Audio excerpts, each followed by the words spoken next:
Un simple appel au Pentagone avait suffi à faire exploser une carrière et à rappeler au monde que l'injustice, quelle que soit sa forme, ne trouve jamais de refuge, pas même dans l'endroit le plus reculé du désert. Ce devait être un voyage comme tant d'autres, banal, presque silencieux, vers une zone oubliée de l'Arizona. Un coin où les gens ne s'arrêtent pas, juste une étape sur la route de quelque chose de plus grand, de plus lumineux. Rien qui vaille la moindre attention. La générale Elena Ramirez connaissait ces trajets par cœur. Elle en avait fait des centaines. Pas de gyrophare, pas de cortège, pas de garde rapprochée. Juste une voiture de location, une carte routière mentale, une mission confidentielle à la base aérienne de Davis-Monthan, et un timing serré. Pas de place pour les imprévus. Mais quelque part entre Tucson et Nogales, juste à la sortie d'un hameau poussiéreux nommé Sagaro Bend, Elena vit les barres de signal sur son téléphone chuter brutalement. Elle devait passer un appel. Pas dans 1 heure, pas dans 10 minutes. Maintenant. Une vieille station-service fatiguée, nommée Wilson Fuel and Food, se dessina à l'horizon. Elle s'y arrêta, roulant doucement sur le bitume craquelé du parking. Ce n'était pas accueillant, mais c'était suffisant. Elle se gara à l'écart, près du mur latéral, loin de l'entrée où quelques hommes appuyés contre leur pick-up échangeaient des histoires et des rires dans la touffeur d'après-midi. Pour Elena, ce n'était rien d'autre qu'un endroit où capter une barre de réseau. Elle sortit calmement, son téléphone sécurisé en main, l'approcha de son oreille et parla d'une voix posée, formelle. Général Ramirez, vérification d'identité, début du rapport. À l'autre bout, un agent du Pentagone entama aussitôt le briefing, évoquant des mouvements militaires sensibles, des directives en temps réel. Des choses que seuls quelques privilégiés étaient autorisés à entendre. Tout en parlant, Elena balayait le parking du regard avec la vigilance discrète qu'on apprend à West Point. Mais elle restait concentrée. Sauf que, près des pompes, certains avaient commencé à la remarquer. Elle ne ressemblait pas à une habituée. Et elle ne portait aucun insigne visible d'autorité. Son jean sobre, ses baskets, sa veste ample vert olive, et sa casquette baseball sur sa queue de cheval basse étaient banales, presque invisibles. Et c'était précisément le but. Mais aux yeux de certains, cela ne suffisait pas. Derrière le comptoir de la station, une femme nommée Paula Sweeney, la cinquantaine pincée, un chinon blond figé et un air dur sculpté par des années de jugement silencieux, l'observait. Elle ne vit ni général, ni officier. Elle vit ce qu'elle voulait voir, un problème. Sans un mot, Paula saisit le vieux combiné fixé au mur et composa le numéro du poste de police de Sagaro Bend. Elle murmura, pour ne pas être entendue des clients. Oui, on a une femme suspecte ici, près des pompes. Elle agit bizarrement. Elle se drogue peut-être. Vraiment louche. Vous devriez venir. Elle raccrocha avant qu'on ne lui pose trop de questions. À l'autre bout de la ville, 2 agents entendirent l'appel radio et échangèrent un regard. Rien n'arrivait jamais ici. Un peu d'action, même inventée, ne faisait pas de mal. Lunettes de soleil sur le nez, ils montèrent dans leur patrouille et foncèrent vers la station. Pendant ce temps, Elena tentait de rester concentrée sur l'appel. Le Pentagone continuait de transmettre des données confidentielles. Mais à ce moment précis, une autre menace, bien plus tangible, fonçait droit sur elle. Elle leva les yeux juste à temps pour voir les gyrophares se refléter sur les vitres sales de la station. Le sol sembla se contracter sous ses pieds. 2 voitures de patrouille hurlèrent dans le parking, projetant du gravier dans tous les sens.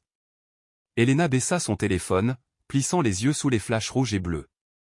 2 policiers jaillirent du véhicule avant même qu'il ne s'arrête complètement. Le plus imposant, Randall Cooper, une trentaine d'années, cou largué et torse en tonneau, dégaina son étui dans un geste sec. À ses côtés, Jolini, plus jeune, plus mince, trop nerveux, l'imita aussitôt. Ils avançaient comme s'ils cherchaient une cible. Elena sentit l'air se figer. Elle posa calmement son téléphone sur le capot de sa voiture, garda ses mains visibles, paumes ouvertes. Sa voix, quand elle parla, était aussi ferme que celle d'une élève modèle à l'académie militaire. « Bonjour, officier.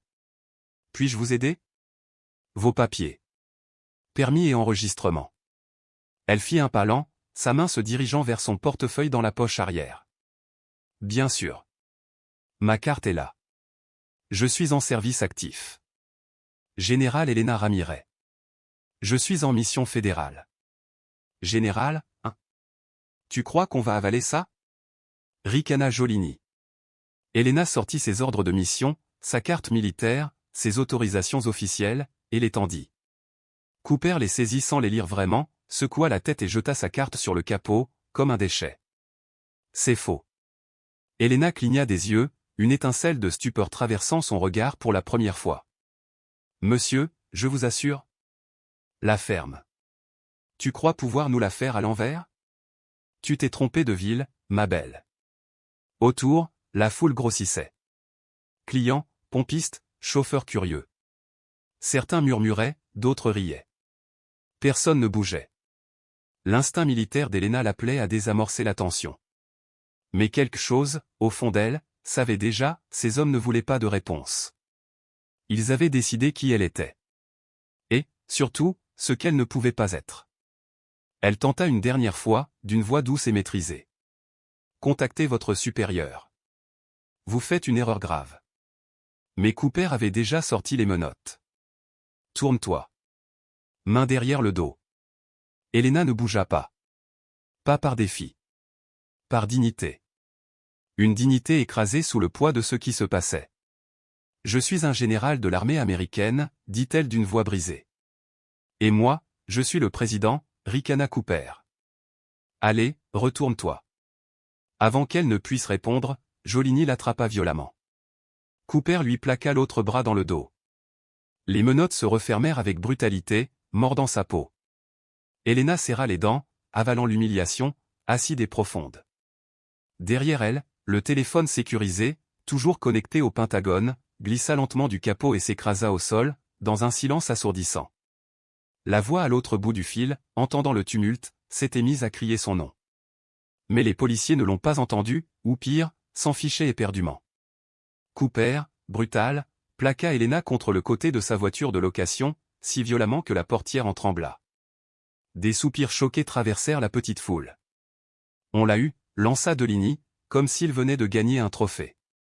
Le souffle court, Helena fixait la vitre graisseuse et couverte de taches de carburant.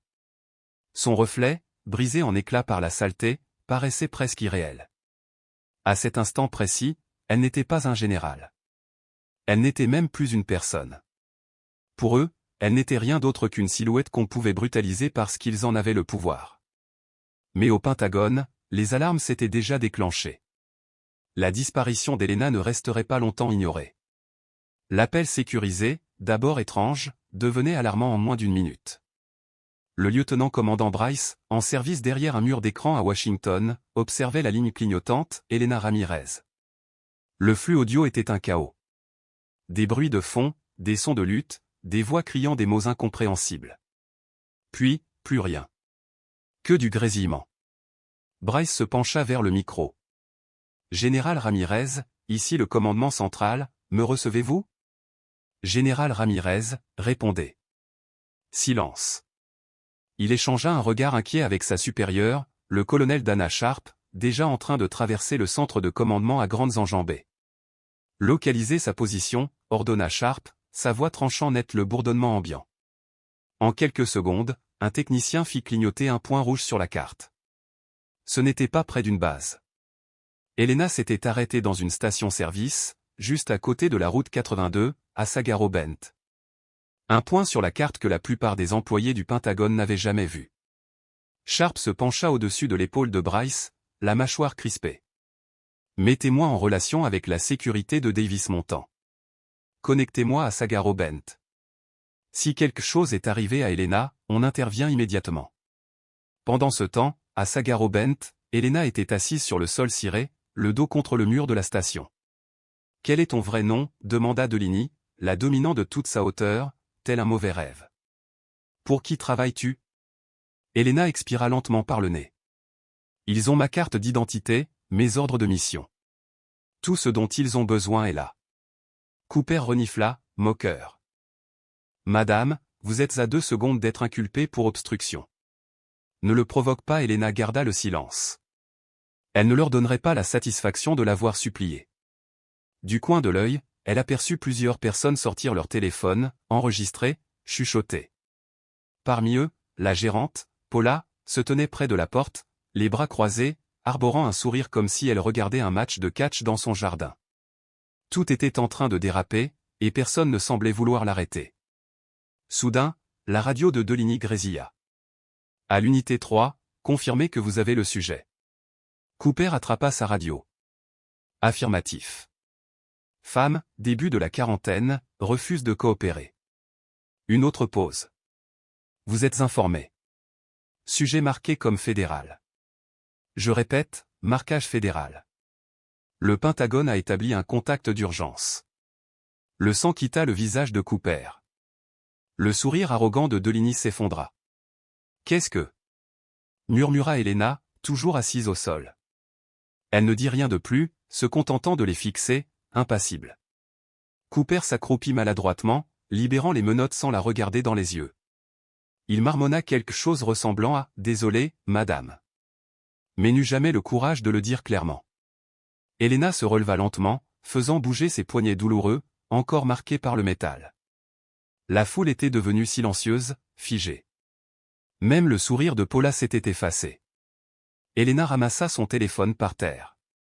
L'écran était fissuré, la connexion perdue. Des données sensibles avaient peut-être été compromises. Elle planta son regard dans celui des deux agents. « Vous allez le regretter », murmura-t-elle. « Pas demain. Pas la semaine prochaine. Aujourd'hui. » Cooper ouvrit la bouche, prêt à protester, mais les gyrophares d'un convoi illuminèrent soudainement le parking. Ce n'était pas la police locale. C'était un convoi de véhicules noirs en provenance directe de la base aérienne de Davis-Monthan. Les pneus hurlaient contre l'asphalte. Mais Helena n'attendait pas de sauvetage. Elle se préparait déjà à ce qui allait suivre. Les portes des bus s'ouvrirent presque à l'unisson, comme dans une scène de film. Mais il n'y avait rien d'hollywoodien dans la démarche des officiers qui en descendirent. C'était l'urgence pure. Aucun sourire, aucun salut. Juste des ordres brefs, des visages fermés. À leur tête marchait le lieutenant-colonel Darren Mosley, la quarantaine, regard perçant, et clairement pas venu pour se faire des amis. Il traversa le parking à grands pas, un dossier sous le bras, les yeux fixés sur Helena. « Général Ramirez, êtes-vous blessé ?» lança Mosley, sa voix forte résonnant dans le silence. Helena secoua la tête. « Non, colonel. Juste quelques éraflures. Leur plus grande blessure, c'est leur ego. » Cooper et Deligny s'agitèrent, l'air coupable, comprenant enfin dans quelle panade ils s'étaient fourrés. Les agents de l'Air Force resserrèrent aussitôt les rangs autour d'Helena, la protégeant instinctivement des policiers de Sagaro-Bent. Mosley se tourna vers les officiers locaux, le visage impassible. « Il vous est ordonné de vous retirer, dans l'attente d'une enquête fédérale. Toute autre action de votre part sera considérée comme une obstruction à la justice. » Cooper balbutia. « Nous ne savions pas qui elle était. » « Ce n'est pas une excuse, » coupa Mosley d'une voix tranchante. « Vous aviez sa documentation. Tout ce qu'il fallait. » Deligny tenta de reprendre de l'aplomb. Elle agissait de manière suspecte. Mosley le fixa longuement, puis répondit calmement. « Vous avez vu une latina passer un appel téléphonique et vous avez pris une décision qui vous hantera pour le reste de votre vie. » L'équipe de l'Air Force installa rapidement Helena dans un SUV, s'assurant qu'elle était confortablement assise. Alors que le convoi s'éloignait, Helena se retourna une dernière fois. Elle vit Cooper essuyer son front d'une main tremblante, tandis que Paula disparaissait à l'intérieur de la station comme un cafard fuyant la lumière. Elle serait rendue publique, que cela plaise ou non à Sagaro-Bent. Helena ne hocha pas la tête, ne cligna pas des yeux, ne broncha pas. « Ils auraient dû le savoir », dit-elle simplement. « Mosley, à qui est-ce que ça appartient ? Ils allaient découvrir ce que cela fait d'être vus tels qu'ils sont vraiment. » Le convoi se dirigea vers la base aérienne, là où l'autorité et la dignité d'Helena seraient restaurées. Mais au fond d'elle-même, Helena savait que la véritable bataille ne faisait que commencer et cette fois, tout le pays regarderait. La nouvelle de l'incident s'était répandue comme une traînée de poudre, avant même qu'Helena ait terminé son rapport à Davis-Monthan. Quelqu'un avait mis en ligne une vidéo floue, granuleuse, montrant des policiers de Sagaro-Bent en train de menotter une femme. Elle expliquait calmement qu'elle était générale dans l'armée américaine. Aucun cri. Aucune résistance. Juste l'image incontestable d'une personne privée de sa dignité par des hommes trop aveuglés par leur arrogance pour le voir. La vidéo devint virale. Le lendemain matin, Sagaro-Bent n'était plus seulement un point sur la carte de l'Arizona. C'était devenu l'épicentre d'une indignation nationale. Les chaînes d'information diffusaient l'histoire en boucle. Les commentateurs secouaient la tête avec écernement. Les leaders des droits civiques dénonçaient un cas manifeste de profilage racial et d'abus d'autorité.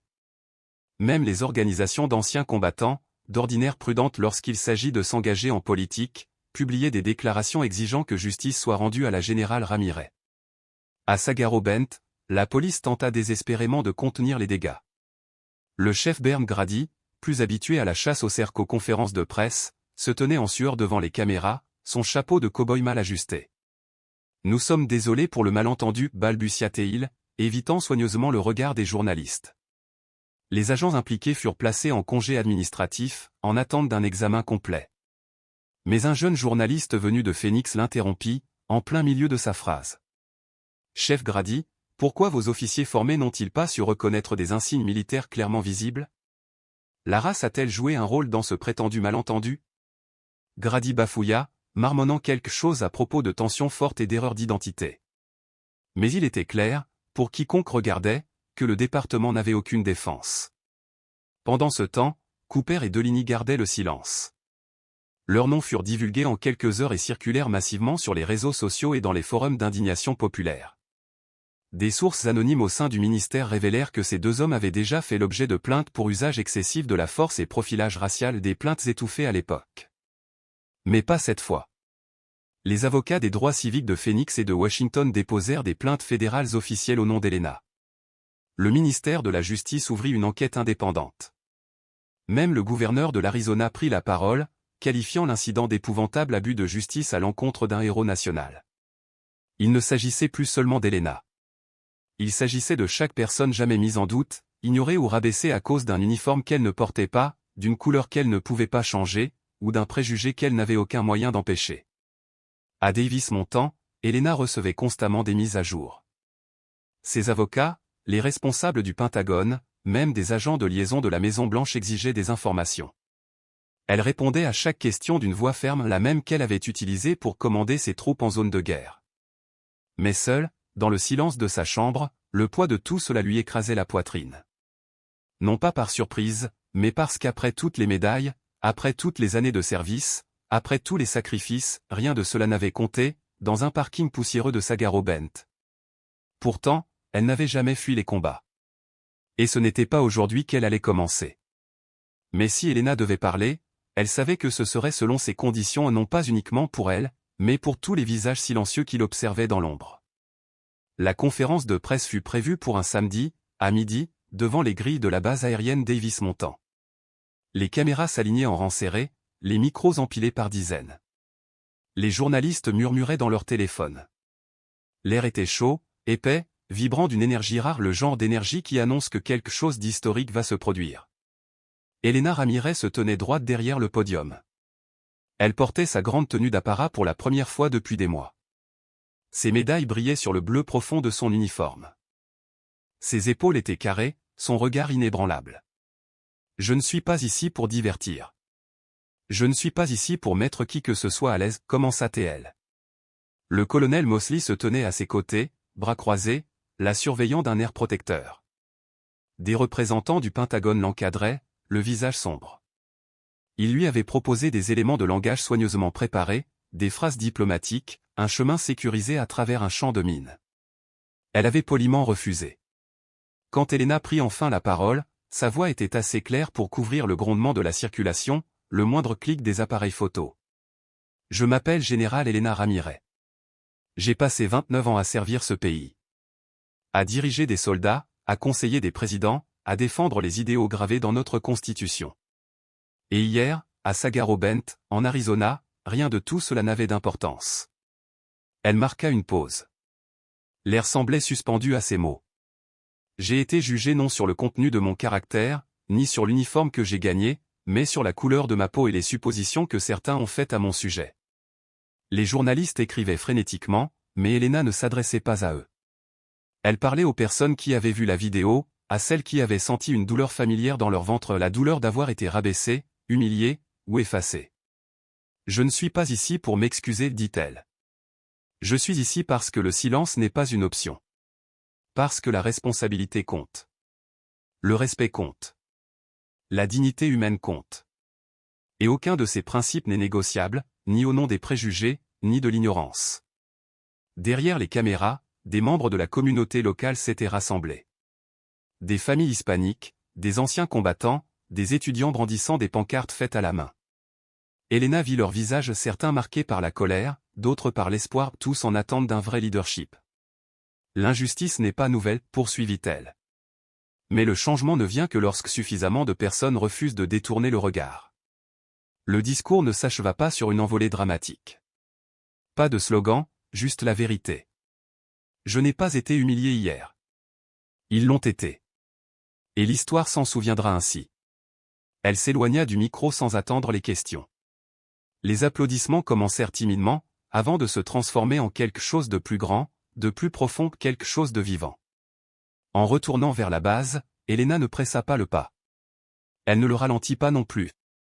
Elle avançait avec la même cadence régulière qu'elle avait toujours eue, un pas après l'autre, portant bien plus que sa propre histoire sur ses épaules. Elle savait que le monde ne changerait pas du jour au lendemain. Peut-être même pas de son vivant. Mais peut-être, juste peut-être, changerait-il un peu, parce qu'elle avait refusé de se taire. Quand vous êtes traité injustement, votre voix est votre meilleure arme. Dites la vérité, même si vos mains tremblent. Quelqu'un, quelque part, a besoin de la force que vous incarnez. Si vous croyez à la dignité et à la responsabilité, partagez cette histoire. Parlez, quand vous voyez ce qui ne va pas. Le changement commence avec ceux qui ont le courage de le nommer.